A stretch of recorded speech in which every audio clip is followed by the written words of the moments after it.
We are into the top 3 of our 2018 NALCS Power Rankings, and coming in at number 3, we've got Cloud9, a team that kind of went under the radar this offseason because there's been so many other huge moves, and people are kind of like, it's basically a downgrade in the 2 moves that you got, so Cloud9 can't really compete, but I feel like they can still compete. I don't think Svenskeren is a huge downgrade, at least going forward in this split. I think he's going to be much better than he was on TSM, and Licorice, I'm not too worried about him.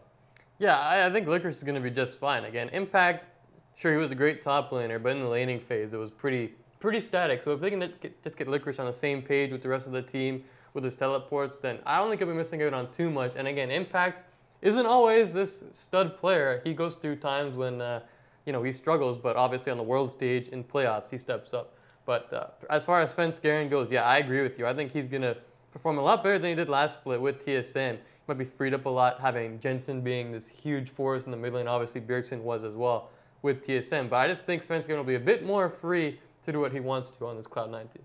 Yeah, and Cloud9 is just a team that always seems to be there. They're always competing. They're always near the top of those standings. And yeah, that Sneaky and Smoothie were much better during the playoffs after that Dignitas series. It was almost like a wake-up call for them. They played way better throughout the gauntlet run, and obviously at Worlds they were competing with some of the best bot lanes in the world. So, I mean, the core is there. Jensen, I think, is going to have another MVP caliber season, maybe even more dominant in lane with a guy like Svenskeren helping him out. And Sven is used to camping the mid lane and helping out his mid laner, and I think that's going to continue going forward. And Licorice, a guy who might even have more upside, actually, than Impact. There's going to be no communication issues with him there. Not that I'm saying there was with Impact, but there's even less chance for it there. So I think Cloud9 is still a team to definitely look out for this split.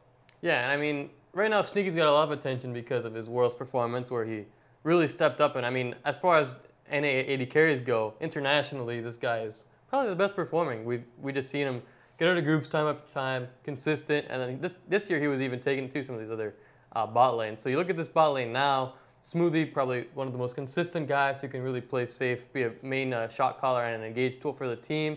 You let Svenskeren maybe take a step back from shot calling and just analyze the map, go back to what he was known for on his former teams like SK, where he was this aggressive guy who wouldn't slow down, and he'd just try to get those early leads. And that's what I expect Svenskeren to get back to this year. And if he does, along with Jensen, you get those guys rolling early. It's dangerous. It's scary. Yeah, and I think what C9 learned last split was they kind of relied too heavily on Jensen throughout the regular split because he was just 1v9ing a lot of these games. And then come playoff time, he got focused, didn't have outstanding performances, and they lost. So they figured out how to incorporate more of the teammates around to carry some of these games. And I think you'll see that carry over into spring. Not as much carry focus on Jensen, but he's still going to be the main carry on that team because he's one of the best mid laners in the league. Yeah, but you saw it at Worlds. Teams were targeting Jensen, and Cloud9 were still able to pick up wins because the bot lane was performing, and they adapted to what other teams were doing. They knew Jensen wouldn't get targeted, and it wasn't even a mid lane meta then. It was that bot lane focused Ardent Sensor meta. So they've learned to win games without Jensen carrying them. So it sets up C9 pretty good for the future now. Yeah, Cloud9 always evolving, and we've got them coming in at number 3 on our power rankings. Make sure to like, comment, and subscribe for more esports content.